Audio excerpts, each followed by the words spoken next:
Akala niyo ba hindi ko mararamdaman at malalaman? Ramdam na ramdam ko kanina na nakipagsanib yung kabayo na yun sa kaibigan mo. Kaya nga nagkaroon ng eclipse eh. Dahil ang hari ng mga tikbalang ay nakipagsanib sa isang tao na may katawang lupa. Eh ano naman? Hindi magtatapos ang eclipse na to at matatalo na rin kita. Kung nagmamadali ka sa kamatayan mo, pues pagbibigyan kita.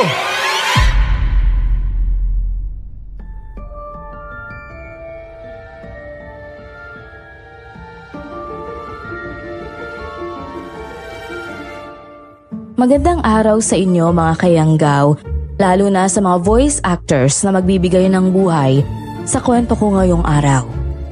Anong gagawin mo kung isang tikbalang ang hihingi ng tulong sa'yo? Noong panahon ng kagipitan ko, hindi ako kumapit sa patalim, kundi kumapit ako sa dilim. Ako nga pala si Pedring at ito ang aking kwento. Bago ko simulan ng storya, huwag kalimutang mag-subscribe bilang suporta sa ating channel. Aray! Aray, Kuya Topper! Sakit po ng tenga ko eh! Hoy! Anong kaguluhan ng meron dyan? Kuya Pedring! Pare Pedring! Oh, nakabalik ka na pala dito. Teka, kailan pa? Ano to? Anong nangyayari dito?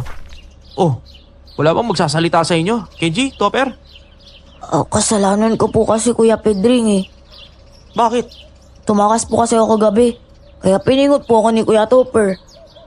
Paring Topper naman. Huwag mo namang pingutin kagad yung bata sa tenga. Mas maigi, kausapin mo muna. Nakailang sabi na kasi ako sa batang yun eh. Magtigas talaga ng ulo. Para na nga akong sirang plaka, kakapaulit-ulit dyan sa bilin ko. Eh kahit na, huwag mong sasaktan ng bata. Ikaw naman oh.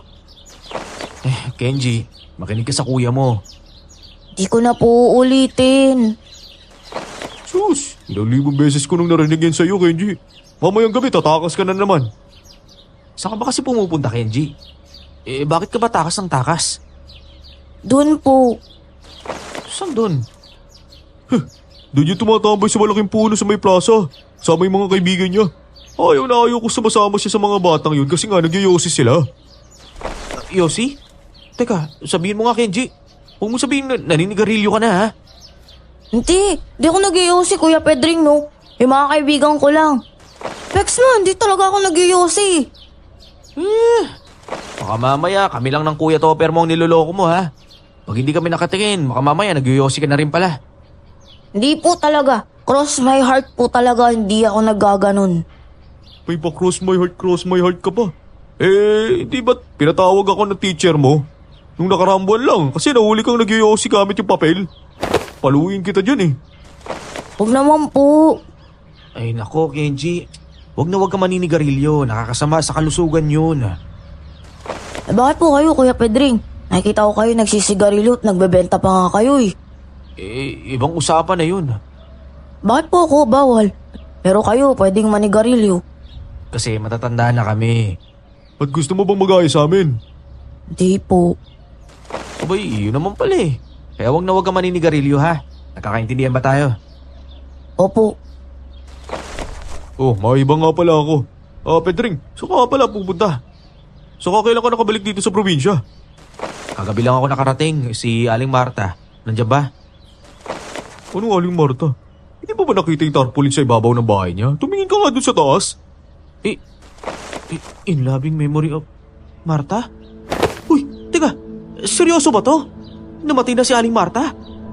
Nung nakarang linggo yung libing niya. Ano raw yung kinamatay? Ang sabi raw, leukemia. Leukemia? Yun ang sabi nila. Akala ko ba healthy living yun? Teka, di ba vegan yun? Kahit nga kami dito, mga kapitbahay niya, hindi naniniwala na wala na si Aling Marta eh. May ipapatingin sana ako eh. Bakit? Napano ka? Ang bigat kasi ng pakiramdam ko eh. Magpapahilot sana ako kaso sumalangit na pala siya. Bakit? Ano bang nararamdaman mo sa katawan mo? Para bang hirap akong huminga? Naku, hindi si Aling Marta ang kailangan mo. Pumunta ka doon sa center. Yan, kakasigarilyo mo yan eh. Baka mamaya may TB ka na.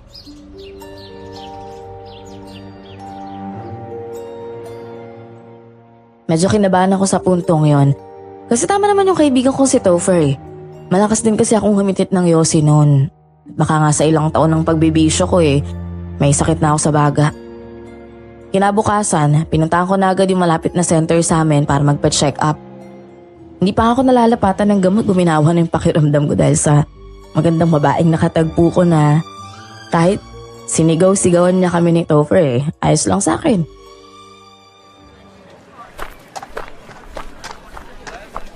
Tigil mo na kasi paninigarilyo mo, pare. Hindi naman kasi pwedeng biglain yun. Ano ba kasing pinagkakabalahan mo sa Maynila? Wala naman masyado. Nagtitinda lang ako ng sigarilyo. Siguro mas lumala yung pagbibisyo mo ron, ano? Kasi doon sa Maynila, walang makakapagsabi sa'yo, walang makakasita eh. Sinusubukan ko naman tumigil kaso hinahanap-hanap talaga ng katawan ko. Ganyan naman talaga ang bisyo. Pag nasimulan mo na, mahirap na tumigil kasi hinahanap na ng sistema mo. Teka, sana wala masyadong tao sa center. Asa ka pa. Pre, tingnan mo ho. Ang alin? Yung babae. Naglalakad dun sa unahan natin. Bakit? Alam mo ba yung pangalan niya? Hindi. Teka, ngayon ko lang nakita yung babae yan dito. Ang ganda niya pare. Ayan na naman tayo. Check up ang pupuntahan natin, pare. Paalala ko lang, ha. Hindi ko naman nakakalimutan yun. Naku, bilisan na nga lang natin sa paglalakad. Teka, yung wallet niya nahulog. Uy, miss! Miss! Yung wallet mo! Hindi niya tayo narinig, ha. Miss, yung wallet mo!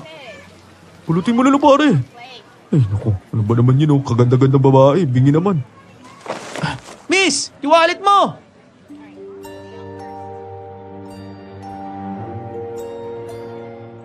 Dali-dali kong pinulot ang wallet ng babaeng nahulog mula sa bulsa ng pantalon niya. Nung iabot ko na sa kanya, bigla na lang to nagtaray. Napagkamalan pa ako nagnakaw ng wallet niya. Mabilis kaming nagpaliwanag ni Topher pero hindi siya naniwala. At agad itong padabog na naglakad palayo sa amin.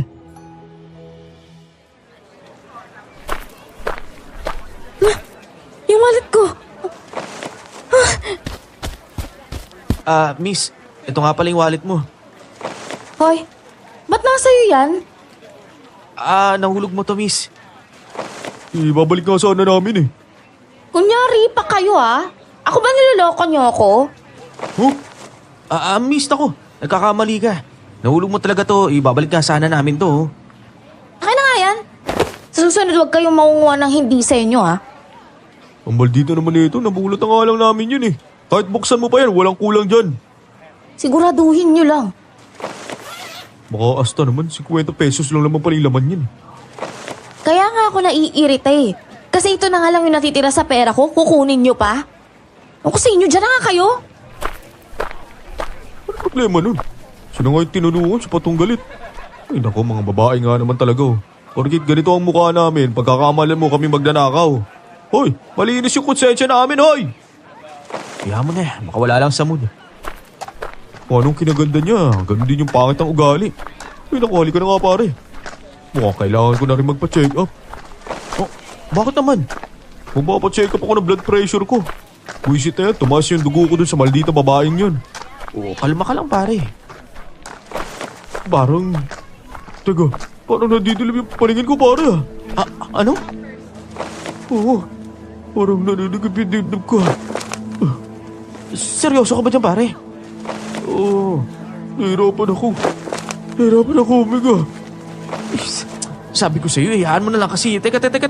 Umupo na muna tayo dito. May tubig ka ba dyan, pare? Meron ako dala dito. Ito.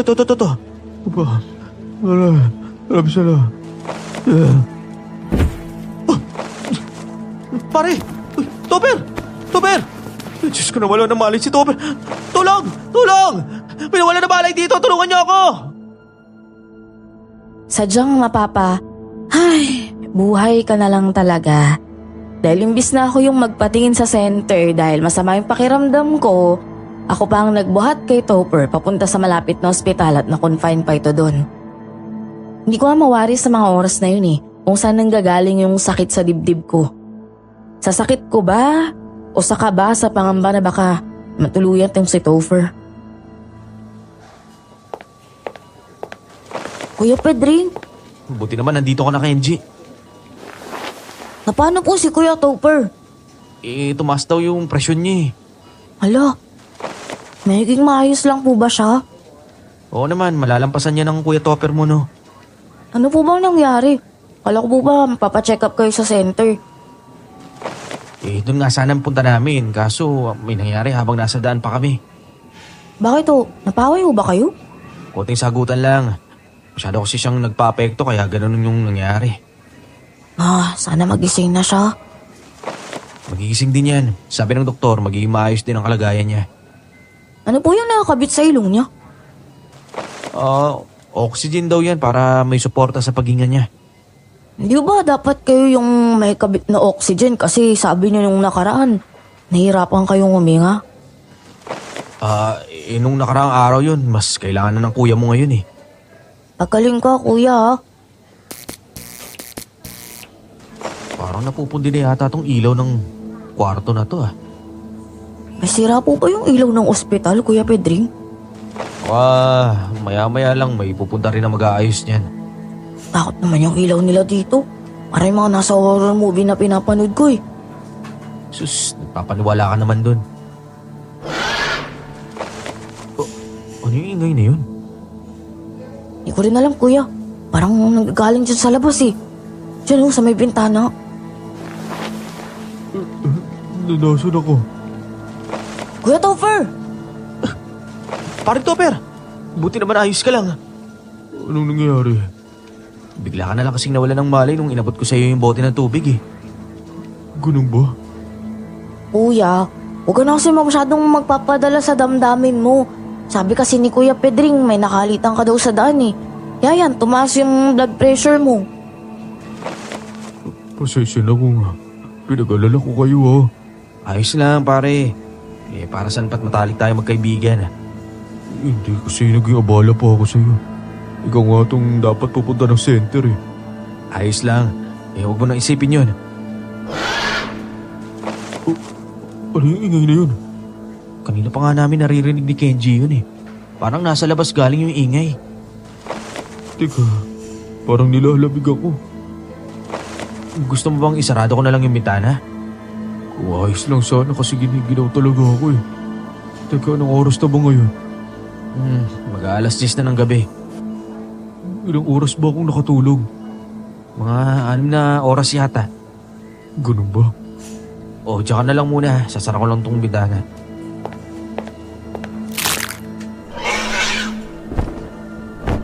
Kuya Pedring, ano yun? Bakit nandyan yung nilalang na yun sa bintana? Wala naman dyan yan kanina. Kuya Pedring, parang papasok siya! Umalis ka dyan, kalimaw ka! Tulong! Tumawag ka ng tulong, Kenji! Tulong! Tulong! Parang yung Kuya Topper mo yung bakay niya dito. Lumayo ka sa kuya ko, halimaw ka! Tulong! Tulungan niyo kami! Kala mo natatakot ako sa'yo ha? Etong sa'yo! Kenji! Huwag yan! Oxygen tank yan ng kuya mo! Umalis ka na dito! Hindi ako. Pakahinga. Kenji! Yung Kuya Topper mo! Hindi makahinga! Layan mo kami! Bumalik ako saan ka nang galing! Kenji naman, parang awa mo na. Huwag naman yung oxygen tank ng kuya mo. Iba na lang yung gawin mo pang hampas. Ibalik mo yun. Yung kuya mo, Kenji, napupudla na siya. Hindi na siya makahinga, oy. Umalis ka na! Yung kuya mo, Kenji! Yung kuya mo, oy. Ayan, Kuya Pedring, umalis na. Kala niya, matatakot niya tayo ha? Kuya? Kuya Topper? Ikaw kasi, yung oxygen tank ba naman yung pinanghampas mo? Hindi tuloy makahinga yung kuya mo. Ala, pasensya na kuya, nataranta kasi ako eh. Ako, tulong, nurse! Nurse! Yung pasyente namin dito hindi na gumagalaw. Kuya? Kuya Topper? Kuya! Gising! Tulong! Tulong! Tulungan nyo kami rito! Kasalanan kasi lang nila lang na yun, kuya eh. Nataranta kasi ako, hindi ko namalayan na machine pala yun ng oxygen. Oh, pasensya ka na. Kuya! Pare Topper! Pare! Awa mo na! Ano ba naman yun oh? Huwag ka na ba sumama sa liwanag, pare? Kuya! Kuya! Kuya, gising!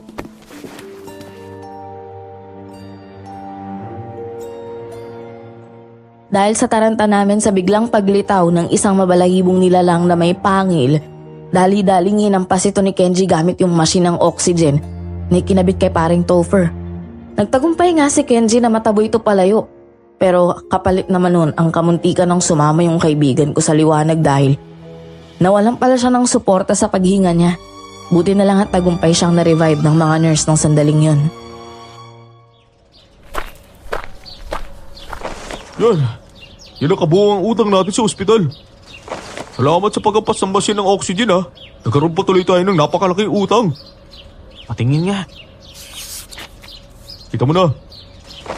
Ang laking halaga naman nito. Saan naman tayo makakapulot ng 34,000 sa ganitong panahon? Ano ba kasi nakain nyo at pinaghahampas nyo ng oxygen tank yung aswang na yun? Nakasira pa tuloy tayo ng gamit dun. Malamang sa malamang nataranta yung bata kaya dali-dali niyang inabot eh. Ano ba kasi nakita nyo sa bintana na yun nung gabing yun? Naku, kuya. Kung alam mo lang, kahit tanungin niyo pa si Kuya Pedring, sobrang nakakatakot nung nakita namin, no? Oh, ano ba kasi yun, Pedring? Hindi ko alam kung ano yung nakita ko eh. Pero kakaiba yung nilalang na yun. Sobrang tangkad niya. At saka mabalahibo. At may matatalas na kuko. Pati nga pangil niya ang taas eh. Niloloko nyo lang ata ako eh. Kung niloloko ka namin, magagawa kayo ni Kenji na hablutin yung oxygen mo na sumusuporta sa'yo. Hindi no. Kakaiba talaga yung nilalang na yun pare. Parang narinig ko na yung sinasabi mo noon ha. Anong ibig mo sabihin? May nagkwento na rin sa akin noon ha. May nainkwentro silang parehong nilalang na kagaya dyan sa sinasabi mo. Talaga? Naalala ko na! Ano yun? Si Aling Marta! Tama, naalala ko na! Si Aling Marta yung nagkwento sa akin noon. Napag-usapan namin na madalas siyang naririnig yung kalabog sa bubong niya bago pa man siya magkasakit na malubha. Nainkwentro rin pala ni Aling Marta yung nilalang na yun. May iba pa ba siyang sinabi tungkol sa halimaw na yun? May sinabi pa siya sa akin eh. May pangalan yung nilalang na yun eh. Isang uri daw yun ng aswang. Aswang? Oo, aswang! Ibig sabihin inaaswang ka sa gabing yun? Huwag ka na masabi ng mga bagay na yun. Kinikilabutan ako sa iyo eh. Alam nga naman kami ni Kenji ang pakay niya. Di naman kami nakakasakit eh. Sabi ng mga matatanda, gustong gusto raw ng mga aswang ang amoy na may sakit at sanggol. Ay nako, huwag na nga lang natin pag-usapan yung bagay na yun. Kinikilabutan lang ako eh. Mas mabuti pa mag-isip na lang tayo ng paraan kung paano natin mababayaran tong utang sa ospital. Namang problema na nga rin ako kasi wala akong trabaho ngayon eh. Alam mo namang bago lang ako dito at kakabalik ko lang kaya naghahanap pa ako ng trabaho. Nag-isip ka na ba na mag-apply ng mga trabaho? Hindi pa nga eh. Sinusubukan ko naman pero wala eh. Pero kahit kargador, wala talaga eh. Alam mo, mabuti pa sumama ka na lang sa amin ni Kenji. I-rekomenda kita sa boss namin. Teka, ano bang trabaho ang pinagkakaabalahan nyo ngayon? Street sweeper. Yun ang trabaho namin ni Kenji. Malaki-laki rin yung kita nun ha. Talaga? Oo naman. Tuwing madaling araw lang tayo magwawalis tapos susundan na natin yung pagpupulot ng basura mga alas 10 ng gabi. Maganda nga yan. O sige, ilakad mo naman ako sa bossing mo. Ayos na rin yung trabahong ganun. Para naman makapagbigay ako sa'yo dito sa babayaran nyo sa ospital. Ay nako, mabuti pa nga nang hindi ka malulong sa pagsusugal mo. Napag-isip-isip ko na rin yan eh. Sige na, patulog na muna ako ha. Teka. Matutulog? Alas 9 pa lang ng umaga. Hindi kasi ako nakatulog kagabi na maayos no. Bakit naman? Teka, huwag mo sabing tumakas na naman si Kenji. Hindi. Inalagaan nga ako ni Kenji eh. Bakit ka naman kinulang sa tulog? Hindi kasi ako nakatulog kagabi kasi... May nararamdaman ka bang masakit sa katawan mo kagabi? Patapusin mo muna ako magsalita. Ay nako. Ang gusto ko sabihin, Kagabi kasi, may kumalabog na naman sa bubong ko. Ha? Teka, na naman? Anong ibig mong sabihin mong na naman? Simula kasi yung nakalabas ako ng ospital. Palagi na lang may kumakalabog sa bubong namin eh. Lalo na kapag sumasapit yung alas 12. Tuwing alas 12? Tinanong ko si Kenji kung may naririnig din siya eh. Sabi niya wala naman daw. Parang ako nga lang nakakarinig ng pagkalabog na yun sa bubong eh. Hindi nga ako makatulog kasi nga ang ingay ng yero sa bubong. Yung bang kinakaluskos yung yero ng kuko na matulis? Alam mo, napaisip nga ako eh. Baka mamaya nababaliw na ako eh. Siguro kung sa iba mo yan sasabihin, mapagsasabihan ka talagang baliw ka. Pero ako pare, naniniwala ako sa'yo. Naniniwala ka sa akin na totoo yung naririnig ko tuwing gabi? Oo naman. Malakas ang kutob ko na may nanggagambala sa'yo. At yung parehong nilalang na yun yung nakita natin sa ospital. Pre, Oh, bakit? palagay mo ba inaaswang ako? Parang ganun na nga. Naku naman oh, may kakilala ka ba manggagamot? Wala eh. Pero pwede naman tayong maghanap. Parang maghanap na tayo. Hindi na ako makatulog tuwing gabi.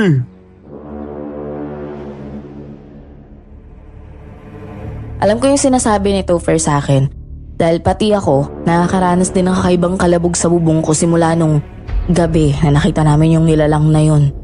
Di ko na lang sinabi pa kay Topher dahil baka mas lalo lang madagdagan yung pag-aalala niya eh. Gayon man, tinuloy ko yung pamamasukan bilang street sweeper na hindi ko alam na magdadala pala sa akin sa kakaibang karanasan sa buhay ko.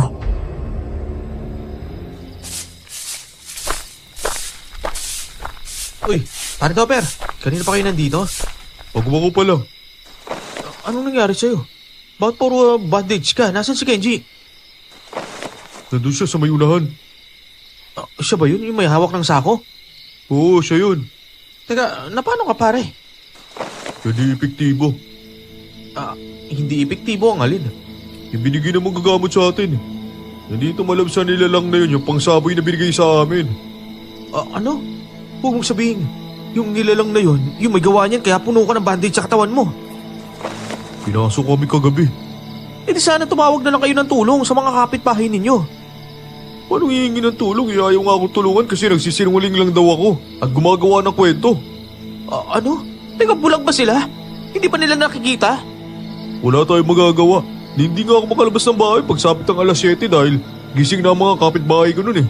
Pinagtitinginan nila ako pagkatapos nun pinagtatawanan. Kainis naman yung mga kapitbahay nyo dyan. Ito pang mas malala.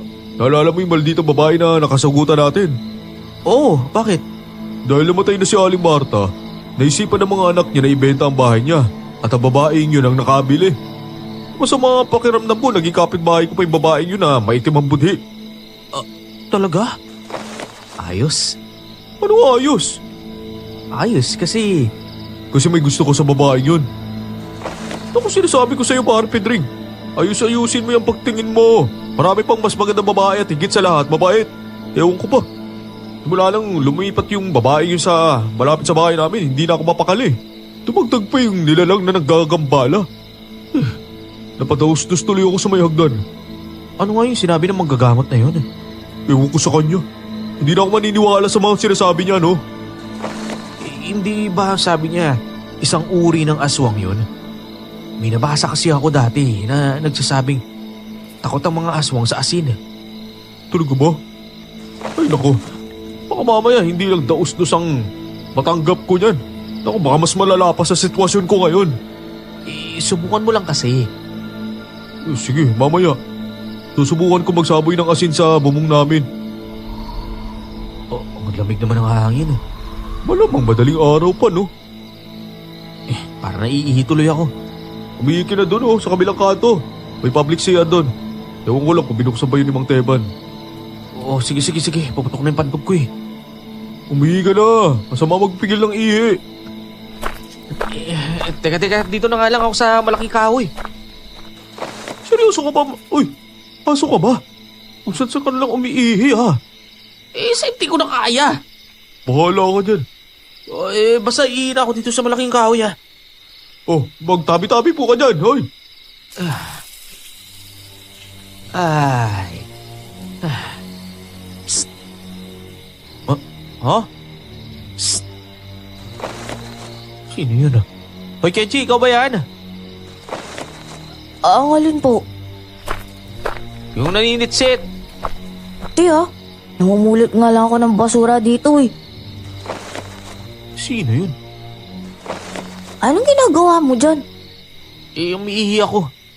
Bakit dyan kayo kumiihi? Eh, bakit naiihi na nga ako eh? Alam niyo bang may multa pag umihi kayo dyan? Ewan ko na lang talaga sa inyo, Kuya Pedring. Pag may nakita sa'yo dyan, mumultahan ka talaga. Tayo-tayo lang naman nandito kaya ayos lang yan. Bilisan niyo, Kuya. Baka may makakita pa sa inyo eh. Ito na. Sandali. Kuya Pedring, pasuyo naman ako sa walis tingting oh. Diyan lang sa may halaman. Ito ba? Oo, Kuya. Maraming salamat. Kenji, alam mo, sa totoo lang, nag-aalala ako sa kalagayan ninyo eh. Anong oras ba umaatake yung nilalang na mabalahibo kagabi? Mga 12:00 na. Malapit na yatang mag-alauna nun eh. Bakit mo natanong? Kasi kagabi may kumalabog din sa bubong ng bahay ko. Pero mas maaga. Tapos sigaw ako ng sigaw kagabi pero wala rin tumutulong sa akin. Pero nung kinabukasan, nagtanong ako sa mga kapitbahay ko. Ang sabi, wala naman daw silang narinig dun sa sigaw ko. Di ba hindi naniniwala yung mga kapitbahay mo kay Kuya Topper mo? Hindi kaya pareho yung nangyayari sa akin sa nangyayari sa inyo? Hindi din kayo naririnig ng mga kapitbahay ninyo eh. Parang gano'n na nga po. Kung ganun pala, baka tayong tatlo talagang puntirya ng halimaw na yun. Kaya tayo lang yung nakakarinig sa kanya. Yan yung kutob ko. Kuya naman, tinatakot niya naman ako eh. Huwag mo na nga lang isipin. Atin-atin lang to ha. Huwag mo nang sabihin pa sa kuya mo, baka mamaya mag-isip pa yun. Masusunod po, Kuya Pedring. Sa bahay niyo na ako magpapalipas ng gabi. Baka kasi mamay balikan kayo ng mga nilalang na yun eh. Kakailanganin niyo ako kung sakali. Lalo na yung kuya mo, pilay pa naman yun. Sa totoo lang, takot na ako nung mga panahong yun pero hindi ko na lang pinapahalata dahil maliban sa lalaki ako, kilala ako sa lugar namin na nabasagulero at matapang kaya kahit kabado, pinipilit ko pa rin kumalma dahil ayokong matawag na duwag. Kinagabihan nga, uminom na lang ako ng beer, ang painit ng katawan at pampawala ng kaba habang pinapalipas ang oras sa bahay ni na paring Topper. Pare, lasing ka na. Huwag ka na masyadong uminom ng beer. May duty pa tayo bukas. Huwag ka na mag-alala, ano ka ba? Kaya kung magwalis bukas sa plaza, ako pa to. Mabuti pa, matulog ka na lang kaya. Hindi pare. Hihintayin ko yung halimaw na yun kasi ano ba talaga gusto niya sa atin? Bakit sa dinami tayo mga tao dito sa lugar natin? Tayo na ng ginagambana niya. Sino ba yan? Ay naku, magdasal na nga lang tayo. Hindi pare, ilaban natin to. Ngayong gabi tatalunin ko yung halimaw na yan. Hindi ako mahilig sa exotic na pagkain. Pero bang nahuli ko talaga yung kubag na yun. Makikita niya. Gagawin ko talagang papaitan yun. Maggambala na siya sa lahat. Walang sa kagaya kong mayamat, sa? Kita mo ba itong beer na to, pare, ha? Wala mo anong sabi dito. Ano? Ang sabi nila, ang beer na to, lakas ng tama. Kaya umantayang halimaw na yun sa akin. Tatamaan talaga yun. Hindi ako kabayo, pare, ha? Pero matitikman niya yung sipa ng lasing na may insomnia.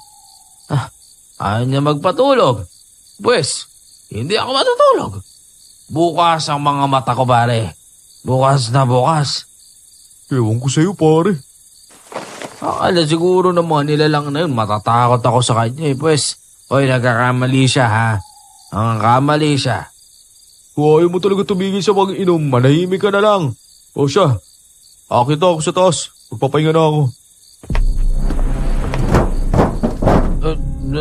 Nandito na siya. Pare? Ay, pare, dito ka lang. Ano? Taga, bakit naman? Samahan mo ako. Ba't naman kita sasamahan? Natatakot ako eh. Ano? Ikaw nga to sigaw na sigaw niya kanina. Tagahanap ng halimaw na yan. Tinawag mo pa kasi. Kanina yun. Pero ngayon nagbago na yung isip ko. Pedring, Diyos ko, yan na siya. Tulungan mo ko eh. Pedring, harapin mo yan. Ikaw nagtawag kasi niyan eh. Kanina kung sinasabi mo, gagawin mo papapaitan yan. Hindi ko kaya. Nagbago na yung isip ko. Nawala yung amats ko eh. Masyadong malaki yung nilalang na yan. Ano gagawin natin? Itapoy natin. Paano nga? Asin. Kumuha ka asin. Wala kami kasi naubos na. Kasi sinabay ko na lahat sa pupungan eh. Wala namang epekto yung sa aswang na yan eh. Nandiyan na siya. Takbo, Topper! Takbo! Ano? Mas malaki pa ba makakatakbo tayo sa kalagayan na to? Para bandage na nga yung katawan ko. Ano gagawin natin? Para maimatay na lang ako. Ano? Uy, labanan mo naman pare. Hindi ka pwede maimatay dito. Hindi ko na kaya. Maimatay na talaga ako. Hoy, pare! Naman ka na ba yan? Matay pa talaga ako, pare! Huwag ka lalapit. Aalis talaga ako. Parang Topper, patawarin mo ako pero hindi ko talaga kaya. Para! Masakay ako! Para! Doon po tayo sa kwarto. Bilisan po natin. Dahil may umabol sa akin ng libaw. Kinabukasan, nagising ako sa malakas na katok mula sa labas ng bahay ko. Napabalikwas ako nang mapagtantong si Kenji pala yung kumakatok sa pinto ko na humihingi ng saklolo dahil sa kalagayan ng Kuya Topher niya. Nang sabihin nito, ang biglaang pagpanaw ng kanyang kuya sa mismong umagang yun. Doon ko lang naalala lahat-lahat ng nangyari nung gabing lumipas. Kuya Pedring! Kuya Pedring! Kuya! Kuya, buksan niyo po yung pinto! Ano ba yan? Sino ba yung katok ng katok na yan? Kuya Pedring! Kuya, kailangan kita ngayon eh. Si Kuya Topher. Kenji, ikaw ba yan? Kuya, buksan niyo na yung pinto. Ako to! Teka lang. Umaga na pala. Hindi na ako nakapagwalis na plaza. Kuya Pedring, si Kuya Topher po eh. Si Topper? Teka, anong nangyari kay Topper? Umuwi ako kagabi, iniwan ko siya. Tapos sumakay ako ng isang kabayo na ewan eh. Hindi ko na naalala kung paano ako nakauwi. Basta naiwan ko na lang yung kuya mo eh. Hindi ko na maalala yung lahat. Nalasing kasi ako eh. Ano ba nangyari sa kanya? Wala na po siya, kuya. Ano? Kaya po pumunta dito kasi di ko alam kung anong gagawin eh. Nung nagising ako kanina, nakita ko na lang po si Kuya Topher na handusay. Tapos hindi na siya humihinga. Walay ko ba, kuya, kung may nangyari kagabi kasi wala naman ako narinig na kahit anong kaluskos o kahit anong ingay. Hindi ito pwede mangyari. Teka, nasaan si Pare Topper ngayon? Nasa bahay pa rin po. Sa ngayon yung mga kapitbahay po yung nasa bahay. Naghihintay sila ng sasakyan mula sa punerarya para masikaso na po si kuya. Hindi ito pwede mangyari. Teka, sandali, pupuntahan ko siya. Kailangan ko makita yung kaibigan ko. Kumaripas ako ng takbo papunta sa bahay na Paring Topher. Nabutan ko yung bahay nila na napakaraming tao. Pati mga kapitbahay nila nagulat sa biglaang pagpanaw ng kaibigan ko. Kagaya din ng mga nagdaang gabi, wala silang ingay na narinig mula sa bahay ni Topher. Kinapa ko yung pulsuhan niya at nanlumo ako nang makumpirmang wala na nga talaga ang kaibigan ko. Wala akong nagawa kundi padala yung katawan nito sa punerarya para maimbalsa mo na at maayusan para sa kanyang burol.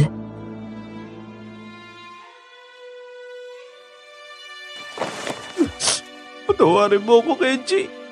Wala na talaga siya pulso. Wala na talaga yung Kuya Topper mo. Bakit ka naman umingay ng tawad, Kuya Pedring?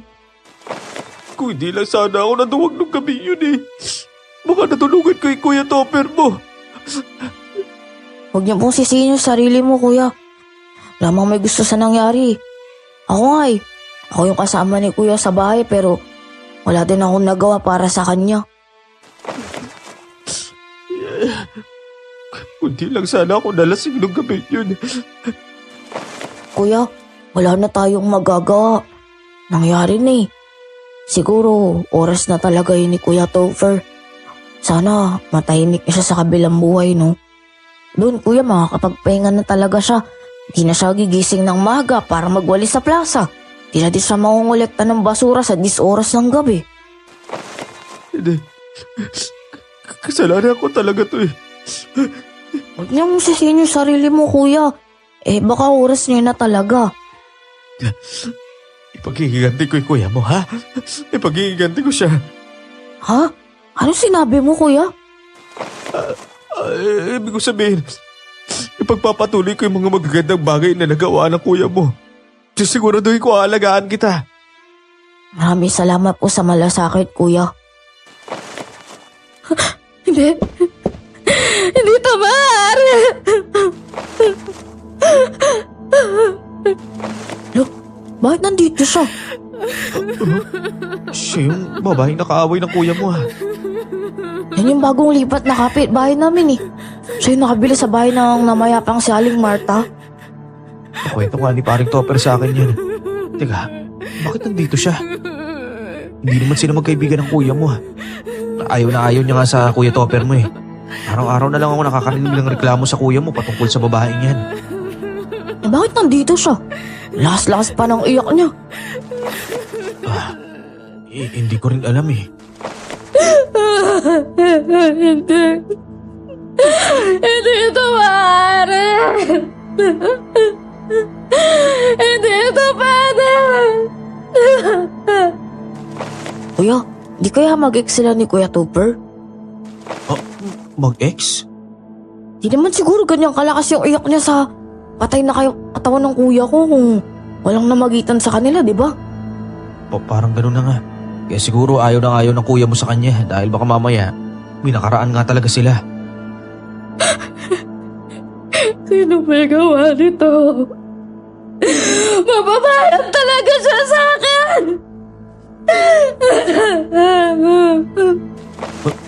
Miss? Hindi ko matatanggap to.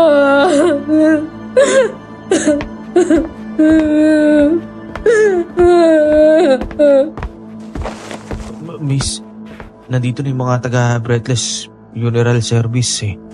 Hindi ako papayag na kukunin yung katawan na to. Ate, naiintindihan naman namin po yung pinagdadaanan niyo pero wala na si kuya eh. Kung ano man po yung namamagitan sa inyo ng kuya ko, sana pakawalan niyo na. Wala na po si Kuya Topper, ate. Hindi. Wag! Wag kayo lumapit! Wag! Masyado ka siguro nasasaktan kasi hindi mo nasabi, Miss. Yung mga bagay na gusto mo sana sabihin kay Topper. Pero alam ko naiintindihan ni Topper yung nararamdaman mo. Maging kami habang buhay na mananatili sa puso namin si paring Topper. Hindi niya ako naiintindihan! Mali ka, ate. Naiintindihan ka namin. Hindi lang ikaw yung nagmamahal kay Kuya Topper dito. Kaya miss, pakiusap eh. Hayaan mo na muna yung mga taga-funeral service na asikasuhin yung katawan niya para maburol na siya ng maayos. Sige na, kunin niyo na yung katawan ni Kuya. Teka lang! Wag! Wag! Sige na mga pre. Kunin niyo na yung katawan. Kami nang bahala sa babaeng to. Hindi ko alam kung anong mararamdaman ko sa mga oras na yon. Kung makukonsensya ba ako dahil sa pagsisinungaling ko kay Kenji na ako talaga ang punot dulo kung bakit wala na ang Kuya Topher niya dahil sa paghamon ko sa aswang nung gabing lasing na lasing ako. O kaya ay malilito ako sa biglaang pagbuhos ng hinagpis ng babaeng nakaalitan namin noon. O di kaya maiinis ako dahil parang nananadya ang pangalan ng punerarya na Breathless Funeral Service.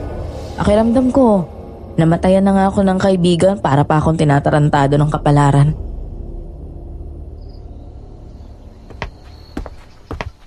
Miss, Bakit? pwede bang malaman yung pangalan mo? Pangalan? Pangalan ko? Oo. Maureen. Maureen ka pala. Ito, kape. Maraming salamat. Maraming salamat din sa pakikiramay ha. Siguro mahal na mahal mo yung kaibigan ko. Ha? Kitang-kita naman kanina kung paano ka umiyak sa kaibigan ko. Ngayon naiintindihan ko na kung bakit pinili mong bilhin yung bahay na malapit sa amin. Dun sa pwesto ni Aling Marta. Ano kasi? Hindi mo na kailangan magpaliwanag, Maureen. Naiintindihan kita. Kung ikaw naman yung namatayan ng ex-boyfriend, ako naman, namatayan naman ng best friend. Ako, namatayan ako ng kuya. Ang nag-iisang kapamilya ko. Hindi nyo kasi ako naiintindihan eh. Huwag mo na sabihin yan, Maureen. Naiintindihan ka namin. Alam na alam namin yung nararamdaman mo. Hindi lang naman ikaw yung namatayan dito pati na rin kami. Makiramdam ka. Mali ang pagkakaintindi mo sa sitwasyon. Ano? Ha? May sinasabi ka ba, Kenji? Ako? Wala kuya, wala akong sinabi. May bumulong sa akin May nagsalita. Dinig na dinig ko. Talaga kuya Pedring? Wala naman kaming naririnig Ikaw ba, Maureen? Wala. Baka guni-guni ko lang yun dahil sa puyat. Hindi mo ako guni-guni. Nasa isip mo ako. Ha? Kuya Pedring, ayos ka lang ba? May nagsasalita talaga. Kuya Pedring, wala namang nagsasalita sa amin dito ni ate mo rin Ikaw lang yata yung nakakarinig niyan Ako lang? Teka. May nagsasalita talaga Baka minumulto na ako. Minumulto na ako ng kuya mo, Kenji. Ha?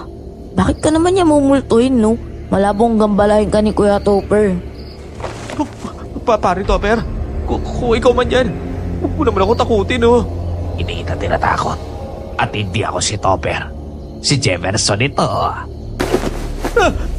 May nagsasalita talaga. Layuan mo ako. Lumayo ka. Pare Topper, kung ikaw man yan, sige na, sorry na. Patawarin mo na ako kung iniwan kita ng gabing yon. Natakot lang talaga ako Akala ko kaya mo talunin yung nilalang na yun Lasing na lasing kasi ako Patawarin mo na ako, pare. Kuya Pedring, may alam ka ba sa tunay na rason ng pagkamatay ng kuya ko? Patawarin mo ako, Kenji.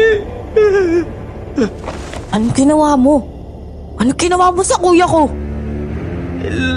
Lasing na lasing ako noon. Dahil sa kalasingan ko, inawon ko yung babalahibong nilalang na yun kaya nagpakita siya. Pero tinakbuhan ko dahil sa takot. Iniwan ko mag-isa yung kuya mo dun sa alimaw na yun. Kuya Pedring, alam mo may karamdaman si Kuya Topper, di ba? Sorry na, Kenji. Hindi mo man lang tinulungan yung Kuya Topper ko. Napakamakasarili mo. Sama mo. Ang kapal naman ng mukha mo makiramay dito. Ikaw naman pala yung totoong rason kung bakit pumanaw yung kuya ko Hindi ka niya tunay na kaibigan. Patawarin mo na ako, Kenji. Naduwag talaga ako Pero maniwala ka man o sa hindi, pinagsisisihan ko talaga yung ginawa ko nung gabing yun.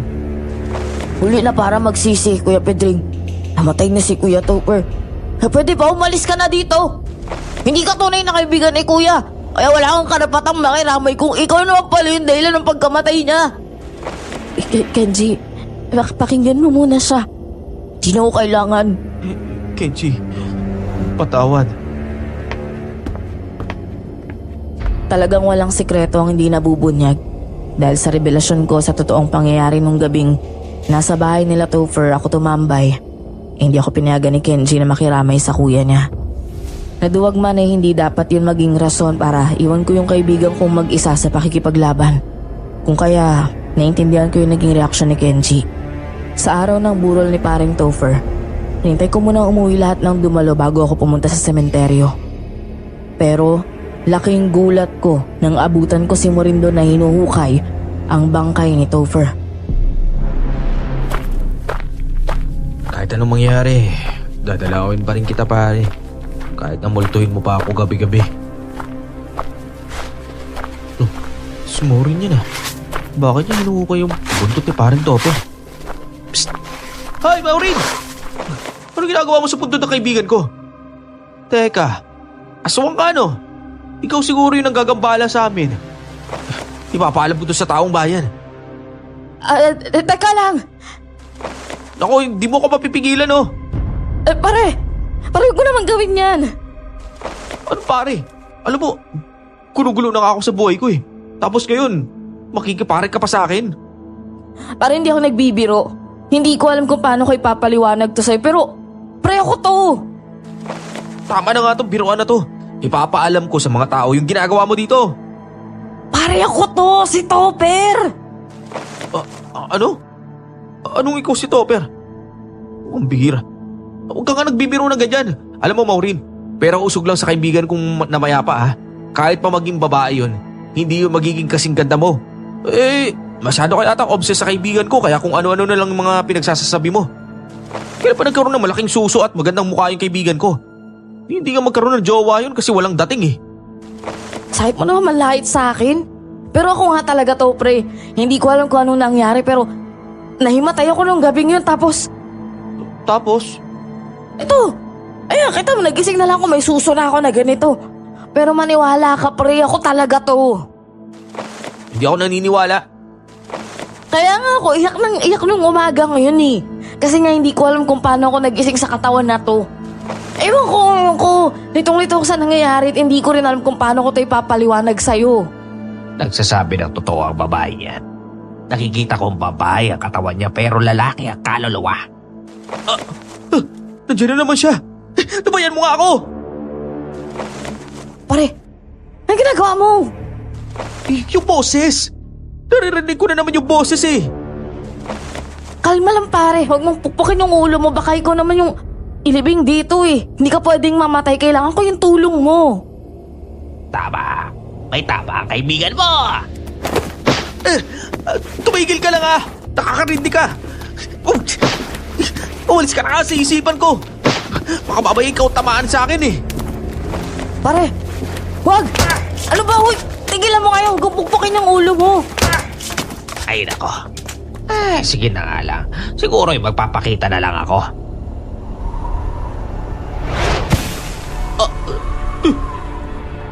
Sino ka? Oh, relax. Ako lang to. Si Jefferson. Teka, ano kailangan mo sa akin? Tingnan mo, parang Pedring, yung kalahating katawan niya kabayo. Tigbalang ka? Pasensya na kung i-eksena ako sa pagtatalo ninyo magkaibigan. Hindi kasi kayo magkaintindihan ang dalawa. Kaya kung hindi nyo mamasamain, ako na lang magpapaliwanag kasi nandun naman ako sa gabi yon. Ako ang saksi nyo. Nakita mo lahat ng pangyayari? Oo! At palagi din kita nakikita sa plaza nagwawalis. Maraming salamat pala sa paglilinis mo. Pwera na lang sa kaibigan mong si Pedring na iniyan ang puno ng pamamahay ko. Ikaw yung nagsasalita sa isip ko? Oo nga. Dahil nagkaroon tayo ng kasunduan. Hindi mo na siguro naalala dahil sa kalasingan mo. Pinasakay kita at inihatid sa bahay mo ng ligtas. Kapalit ang pagpayag mo na gamitin ko ang katawan mo para labanan ang gabunan na iyon. Teka, pumayag ako? Sa sobrang takot mo ng gabi yon, hindi mo na ako pinatapos magsalita at pumayag ka na ng dire-diretso. Nagawa ko yun? Oo naman. Ano? Sasabihin ko pa sa inyo ang nangyari ng gabi yon? Makikinig pa kayo. Kaya kong ibalik ang tunay na katawan ng kaibigan mo. Pwede rin kitang bigyan ng ginto bilang parangal. Sige. Interesado ako, makikinig ako. Ako din, basta ibalik mo lang ako sa totoong katawan ko. Ang gumagabala sa inyo ay isang kabunan. Isang uri ng mataas na aswang. Si Mauro, ang dating may-ari ng katawan mo ngayon, Topper. Ilang dekada na siyang pag-aalaga dito at hinahanap niya ang mutya ng akasya na nasa pangangalaga ng lahi namin mga tikbalang. Nakalibing ang tunay ng katawan niya sa mismo lupa na kinatitirikan ng bahay ninyo, Topper. Kung gano'n pala, bakit kailangan niyo pang kunin yung katawan ko? Bakit hindi na lang niya kunin yung katawan niya sa lupa? Ang katawan niyang nakalibing ay matagal nang nakalubog. Malamang, puro kalansay na lang yon. Meron na siyang katawan eh. Ito, di ba? Bakit kailangan pa talaga yung kinuha niya? Kinuha niya ang katawan mo dahil nararamdaman niya isa kang birhen. Never been touched, never been kissed. Sa lahat ng nakatira dito, ikaw na tanging birheng lalaki na nasa tamang gulang. Kaya unang tagpo ninyo, gustong-gusto na ni Mauro ang katawan mo. Topper. Dahil ang tanging makakahawak sa mutya na pinangangalagaan namin ay isang birheng lalaki. At ikaw yun. Si paring Topper naman palang sadya ng mga gabunan na yun eh. Eh bakit ako pati ako ginugulo nun? Bakit ikaw? Ginugulo mo ako tikbalang ka? Dahil madali akong makapasok sa katawan mo. At madali lang tayong magsasani puwersa dahil duwag ka. Mahina ang pananampalataya mo sa Diyos. Dahil sa kawalan ng pag-asa. Ano? Sa mundo ng dilim, ramdam namin kung gaano kalakas ang pananampalataya ng tao sa kanyang Diyos. Wala ka nun, Pedring. Kaya madali kitang gagamitin bilang panlaban sa taong anyo ni Mauro. Hindi ka nga siguro nagsisimba. Kailangan ko kumayod no. Kahit linggo. Ang tunay na katawan mo, Topper, ay buhay pa. Ang nasa loob ng kabaong na yan ay isang huwad. Peking katawan. Paano namin mababawi ang katawan ng kaibigan ko? Kung hahayaan mo kong gamitin ang katawan mo, sa ngayon, tangiisip mo lang ang kaya kong manipulahin. Kailangan mo lang ibigay sa akin ang buong pagkatao mo at kaluluwa. Pansamantala. At kung hindi ako pumayag?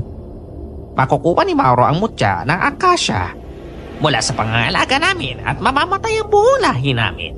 Sasakupin niya ang lugar na to at bubuhayin niya ang lahat ng gabunan na nakalibing sa lupaing ito. Hindi nyo lang alam, pero ang lupa na to ay dating sementeryo ng mga aswang. Teka, paano ko naman ibibigay yung kaluluwa ko sa'yo? Para matapos na yung kaguluhan na to. Isang oo lang ang kailangan ko. Kaya tatanungin kita, hayaan mo ba akong makapasok sa kaloob-looban ng katawan mo at magiging kaisa ko? Oh, sige, papayag ako.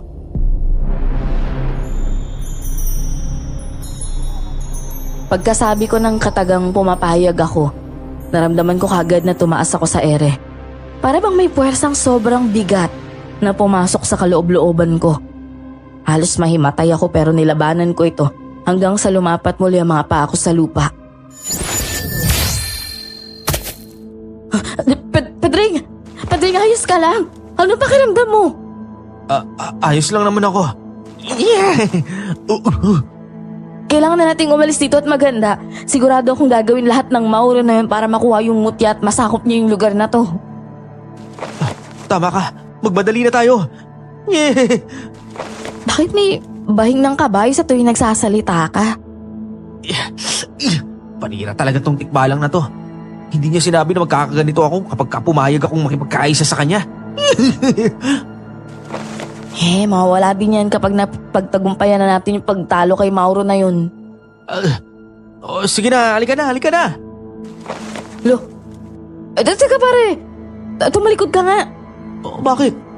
Pre, di pwedeng maglakad lang ganyan.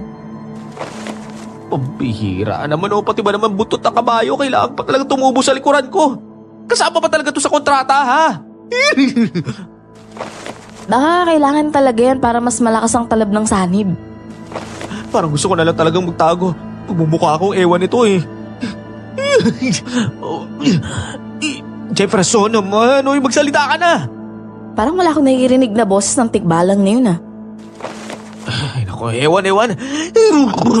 Tara tayo na nga. Sa buti sigurong dito tayo dadaan. Walang pwedeng makakita sa'yo na nagkaganyan ka. Mabuti pa. Ihanda ko yung pang-alkontra sa gabunan na yun para naman kahit papano makatulong ako sa'yo. Teka, parang nag-iiba yung panahon ah. Parang magdidilim yung paligid eh. Tangali pa naman ngayon. Eclipse? Wala namang napabalita magkakaroon ng eclipse ngayon ah. Pedring, tinan mo. May paparating sa kinaroroonan natin. Si Topper! Teka, si Mauro yan! Sa katawan mo! Teka, Paano niyo nalaman na nandito tayo? Hindi ko alam. May dala siyang mga bitag. Si Kenji. Bihag na si Kenji. Napakawalang hiyan niya talaga. Kapal naman talaga ng kupal na yun, oh. Akala niya talaga kinagwapo niya ang pagnakaw niya sa katawan ko. Oh, bakit? Isang banda ka namang gumwapo, Aber. Wow, magbabangayan pa talaga tayo dito. O ano na ang gagawin natin? Hayaan lang natin siya lumapit sa atin. Kayo pala! Ano? Ayos mang ginawa ko? Nagsaya ka ba ngayon sa bagong katawan mo, Topper? Hindi ka na nga pala si Topper ngayon kundi si Maureen. Bitiwan mo yung kapatid ko! Pag-aawin mo kung kaya mo. Akala mo ikaw lang ang may alas sa atin, ha? May laban din kami sa'yo, Mauro. Talaga? Asan yung tikbalang na yun, ha? Nasa harapan mo siya. Baka ba yung pinaglololoko mo? Bakit ba? Nagsanib puwersa kami.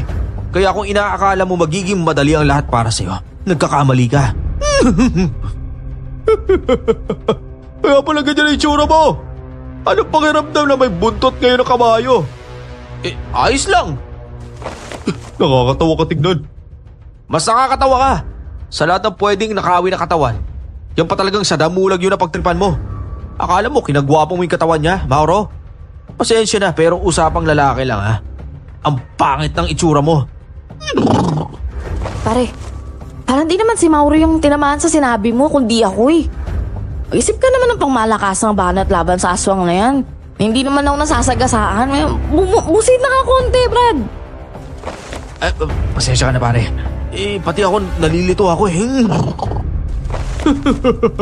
Kasalanan mo naman talaga lahat ng to, Pedre. Sino ba namang nang iwan ng kaibigan matapos akong hamunin? Hindi ba't ikaw? Ikaw ang may dahilan kung bakit nasa ganitong sitwasyon kayo ngayon. Huwag ka masyado pakampante. Dahil mababawi din namin yung katawan niyan eh. Oy, mutya na kakasya, akin na. At baka mamaya magbago pa yung isip ko at ibalik ko ang katawan na to sa kaibigan mo. Ganun ha? Hindi! Hindi ko ibibigay ang mutya. Ganun pala ha?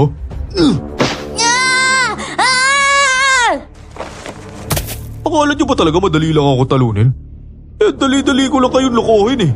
Di nyo man lang naramdaman na kasabwat ko ang mga taga Breathless Funeral Service. Walang giya ka talaga? Di nyo rin naman ibibigay sa akin yung mutya ng akasya. Di pues, durugin ko na lang yung buto ng batang to. Wag! Hindi kami makapag-atake ng buong puwersa kay Mauro na ngayon ay nasa katawan ng kaibigan kong si Topher. Dahil ginawa nitong hostage si Kenji. Sa tuwing atake kami, ginagamit nitong pansalag ang katawan ng bata. Kung kaya't puno ng pag-aalangan ng bawat kilos namin, nalabanan siya.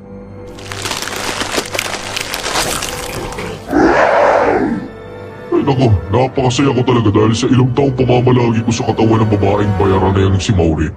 Ay nakuha ko na rin ang katawan ng lalaking to. Hindi ka gwapuhan pero pwede na rin, ayos na rin. Hoy! Pwede ba? Nang nakaw ka na nga lang ng katawan ng iba, nilalait mo pa? Balik mo na nga yung katawan ko. Kahit ganyan ang katawan ko, mabait naman ako sa panloob na katauhan, no? Kaya pwede ba ibalik mo na yan? Mas lalo lang pumapangit yung katawan ko dahil sa'yo eh. Tanggap ko na hindi kagwapuan yung mukha ko eh. Pero hindi ko tanggap na pati yung kaluluwang nagmamay-ari niya, pangit ang ugali. Ibigay niyo na muna ang mutya ng akasya. Akala niyo ba hindi ko mararamdaman at malalaman? Naramdam na ramdam ko kanina na nakipagsanib yung kabayo na yun sa kaibigan mo. Kaya nga nagkaroon ng eclipse eh. Dahil ang hari ng mga tikbalang ay nakipagsanib sa isang tao na may katawang lupa. Ano naman? Hindi magtatapos ang eclipse na to at matatalo na rin kita. Oo nga. Kuya! Kuya, tulungan niyo ako! Huwag ka mag-alala, Kenji! Mababawi ka rin namin sa lalaking yan! Letnik mo!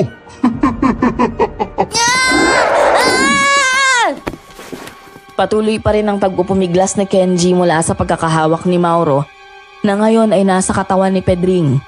Sa sandaling nagtama ang mga mata namin ni Kenji, ay kinindatan ko ito at kaagad din nakuha ng bata ang ibig kong sabihin. Kinagat nito ang kamay ni Mauro dahilan para mabitawan nito si Kenji. Dali-dali akong tumalon para saluhin ang nahuhulog na si Kenji. Aray! Lintik ka talagang bata ka!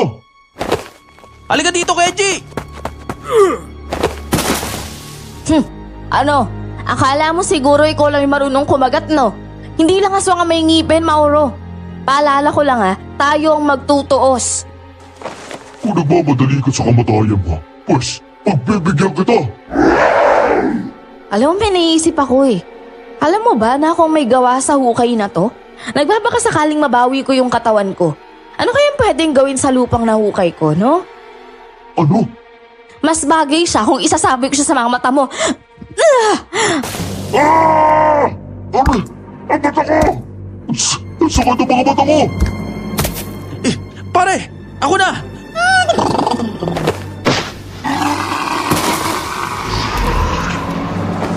Tingnan mo, may kung anong humiwalay sa katawan ko. Yung kaluluwa ng lalaki, tumilapon dahil sa sipa ni Kuya Pedring. Pare, nagawa mo! Nangalis na yung kaluluwa ni Mauro sa katawan ko! Aray! Pare?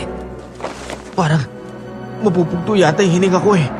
Pre, Parang may umihigop sa loob ko. pre! Parang may lumalabas sa katawan ni Kuya Pedring. Ano yan?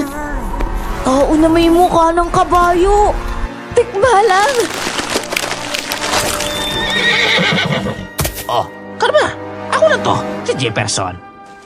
Jefferson? Ikaw yung sumanib sa akin? Oo! Akala ko ba nasa isip lang kita? Ito ang tunay na anyo ko, Pedri. Ako ang tikbalang na kumakausap sa'yo. Binilit kong humiwalay sa'yo para lumiwanag na ang araw at tuluyan ang maputol ang eclipse. Oras na masinaga ng kaluluwa ni Mauro ng araw ay masusunog ito. At yan na rin ang katapusan ng kasamaan niya.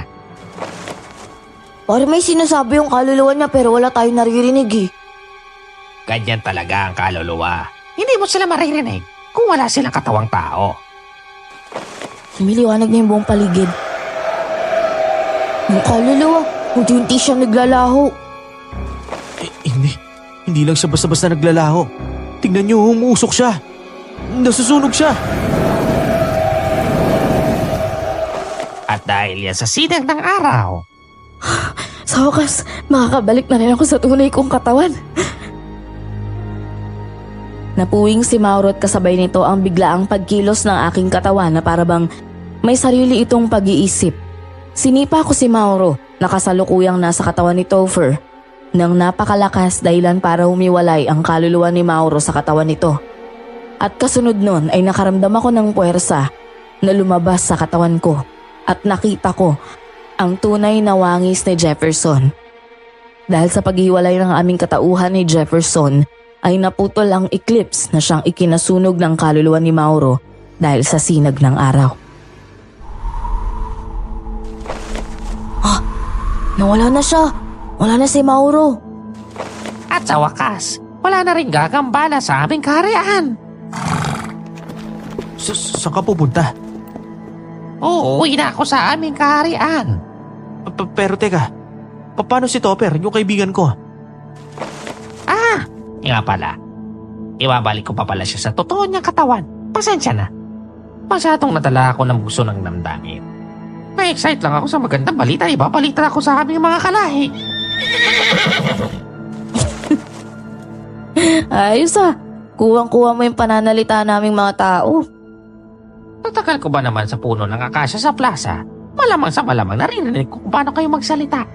Kaya nga binibigyan ko na lang din ang pangalan ng sarili ko para kasi-casting ninyo. Jefferson pa talaga napili mong pangalan. Ganda naman ng pangalan, mukha namang kabayo. Aba teka, may sinasabi ka ba bata? Wala ho. Maraming salamat sa pagtulong mo sa akin, Pedring. Kay Topper sana ako hihingi ng tulong kaso no choice na ako. Naunahan ako ni Mauro, kaya ikaw na lang ang sinaniban ko. Maraming salamat din sa tulong mo. Akala ko mawawala na ako ng kaibigan eh. Ikaw naman kasi, lakas ng trip mo.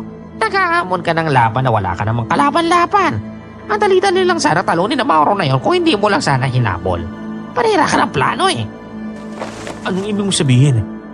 Simula nang nakaalitan niya yung babaeng si Maureen, nangawak naman talaga ni Mauro. Nakabantay na ako kay Topper. Hindi sa'yo. Masyado kasing lasinggero ka eh. Ang itim ng buti mo. Nagpapaliwanag ka na nga lang. Pinamumukha mo pa sa akin na makasalanan ako. Hindi naman sa ganon. Pero ito, totoo na to. Nung gabing hinamon mo si Mauro, dapat magpapakita ko sa kanya kasi kabilo ka ng buwan yun. Eh paano nagwala ka? Nahimatay si Topper.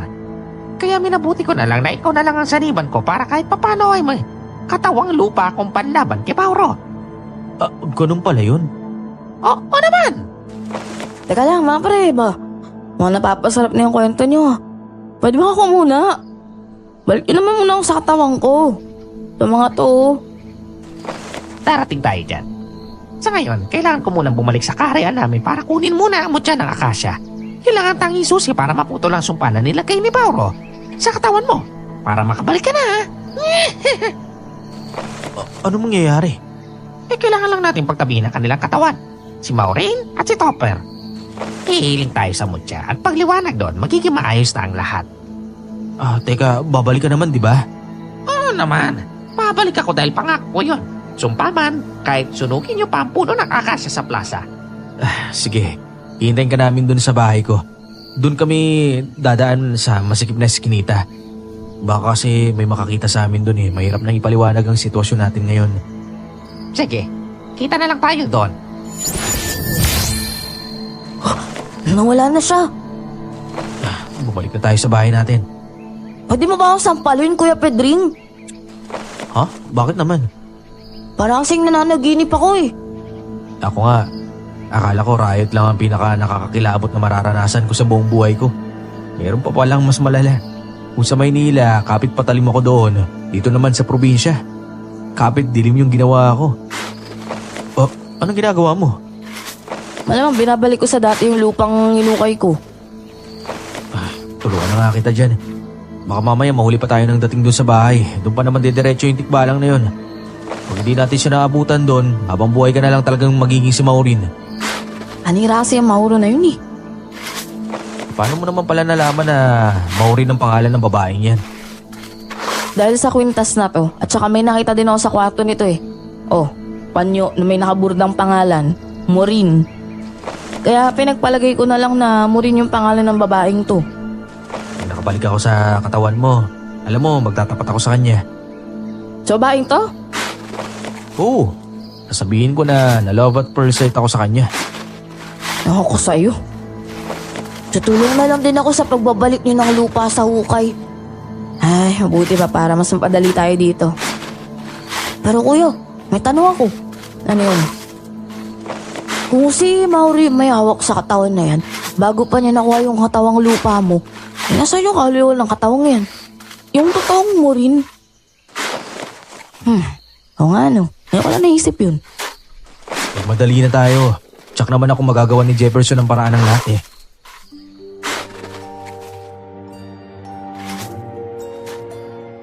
Matapos naming maibalik ang lahat ng lupa sa hukay na ginawa ni Topher, na kasalukuyang nasa katawan pa rin ni Maureen, ay kagad din kaming bumalik sa bahay ko. Doon ay nadat na namin si Jefferson na naghihintay. Daladala ang isang munting batong kumikinang. Pinagtabi namin ang katawan ni Maureen at Topher at humiling sa munting bato. Nagliwanag ito at tagumpay na bumalik si Topher sa tunay niyang katawan. Pero meron nga lang itong naiwang problema.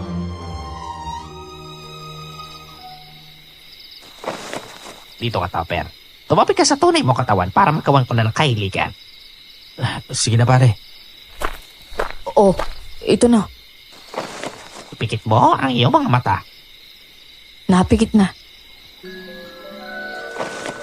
Muting-mutya ng akasya sa prinsipe ng mga tikbala. Makinig ka. Tingin ang kahilingan ng katawang hindi magkatugma ng kaluluwa. Ibalik mo sa dati niyang wangis at sa dati nitong pagkakagawa. Tingnan mo, Kuya Pedring. Nagliliwanag yung bato. Maganda sinyalis to. Kabalik na si Kuya Topher sa tunay niyang katawan. Ayun na, gumagalaw na yung daliri ng kuya mo, Kenji. Pinubukan na niya yung mga mata niyo. Aray! Pare, ikaw na ba yan? Nakabalik ka na ba? Teka, ba't nabibilipit ka sa sakit? Ang sakit ng mga mata ko.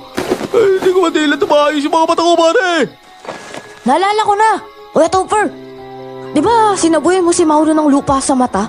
Kaya nga nasipa siya ni Kuya Pedring eh. Nasa katawan mo yung kaluluwa niya nun. Kaya malamang Kuya Topher, napuwing ka. Pambihira naman oh. Kagagawan pala natin yan kaya sumasakit yung mata mo. Ikaw naman pala yung nagsaboy ng lupa sa sarili mong katawang lupa eh. Aba malamang. Hindi ko maisip na katawang lupa ko to sa mga oras na yun, oh. Ang tanging naisip ko lang ay matalo si Mauro. Ang sakit ng mga mata ko. Ikaw mo nang gumalaw, Kuya. Kaya naipan ko yung mata mo. Sakit talaga ng mata ko. Oh, nawala na ba yung puwing, Kuya? Parang nawala na. Pero may sakit pa rin, pero konti na lang. Buti naman. Oh, teka, bakit parang ikaw lang yata yung naggising paring Topper? Parang lantang gulay si Maureen oh. Jefferson, may mali ba sa ritual na ginawa mo? Hindi. Flawless ang performance ko. Lang yata ako nagkaroon ng palpak na ritual ah. Pero bakit si Maureen hindi siya gumagalaw? Ulitin na lang natin ang paghiling sa mutya. Umiga ka muna ulit dito, Topper. Katabi na katawan ni Maureen. Ito na. Nakahiga na. Kunting mutya ng akasya. Sa prinsipe ng mga tikpala, makinig ka. Dinggin ang kahilingan ng katawang hindi magkatugma ang kaluluwa. Ibalik mo sa dati diyang wangis at sa dati nitong pagkakagawa. Nagliliwanag na naman ulit yung bato. Baka sa pagkakataon to, hindi na palyado. Sana nga. Pre, Teka, bakit bumalik sa katawan ni Maureen yung kaluluwa ni Topper? yung boses ko. Bumalik ulit ako sa katawan na to. Isa pa ulitin mo, Jefferson, yung ritual.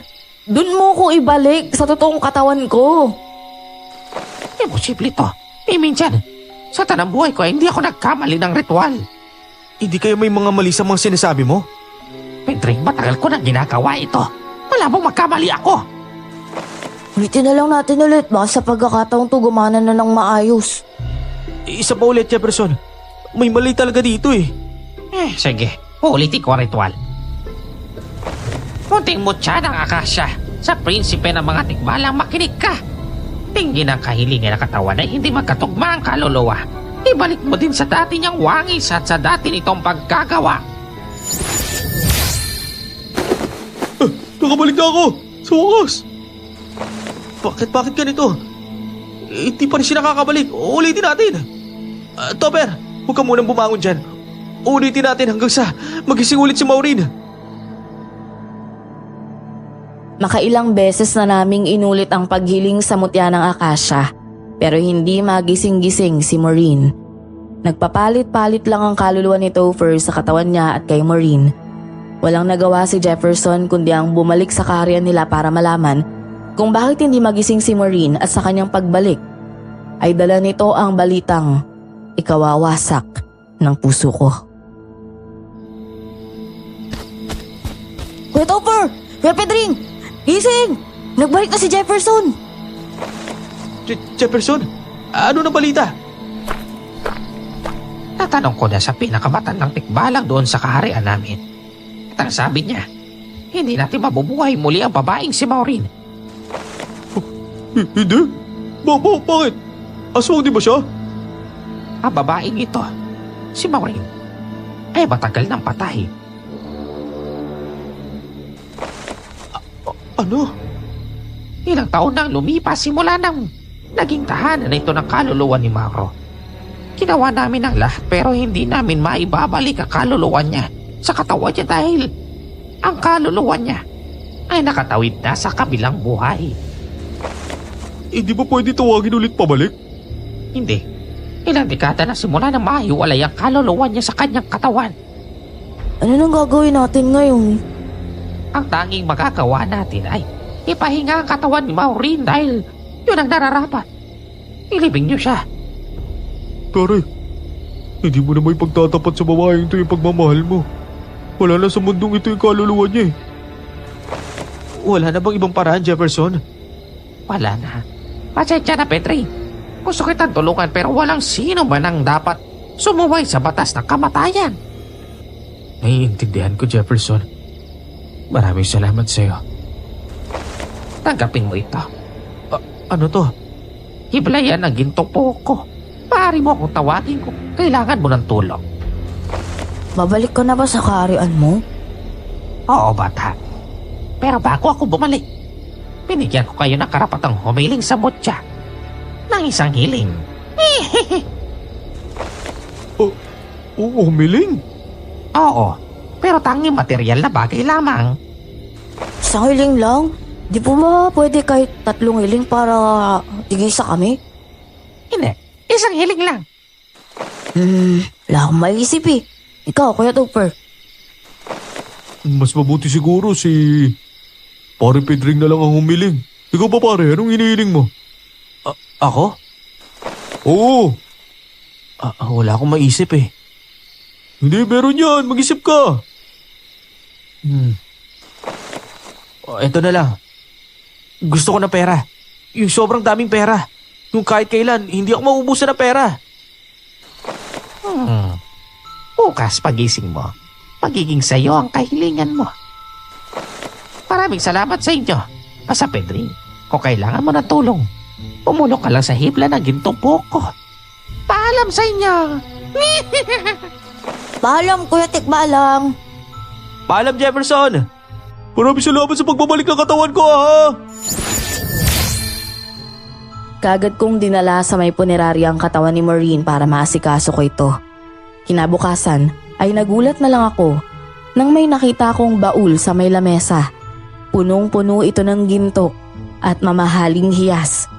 Kagad ko itong ibinalita kay Topher at Kenji at napagpasya naming ipagbili ang isang piraso nito. Ang laking halaga naman pala talaga na ito, pare. Kalaking pera naman yan. Ano gagawin natin dyan? Malamang ipang nenegosyo natin to. Pwede po bang magpabili ng laruan? Yung malaking sasakyang remote control. Uy Kenji, maya ka naman sa Kuya Pedring mo. Ayos lang, Topper. Afford naman natin yun eh. Ewan ko sa inyo. Kumain na muna tayo. Doon, dali, takbo. Malapit na mag-red yung traffic light, oh. Aray! Sorry po, ma'am. Sorry po. Nabangga ko po kayo. Ma'am, pasensya na po. Nagmamadali kasi. Maureen? Kamukhang ni Maureen ah. Mapagbiro nga talaga ang tadhana. Dahil sa lahat ng babaeng pwede naming makabangga sa araw na yon, ay ang babaeng kamukha pa talaga ni Maureen. Hindi ko na din patatagalin pang sabihin sa inyo na ang babae ding yon ay ang naging asawa ko ngayon. Kung paano man kami nagkapit dilim noon ay nanatiling sikreto naming magkakaibigan hanggang ngayon. Ako pong muli si Pedring at maraming salamat sa pakikinig ng aking kwento. At more power sa inyong channel.